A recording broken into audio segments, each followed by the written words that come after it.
Alam mo kung ano yung maganda kapag nasa probinsya ka? Yung parang sobrang layo mo sa problema.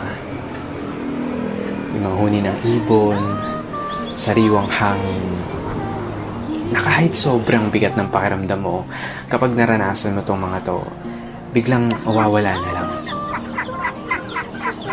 Yung magagandang tanawin, tapos yung palaya na ginawa niyong palaruan ng mga kaibigan mo.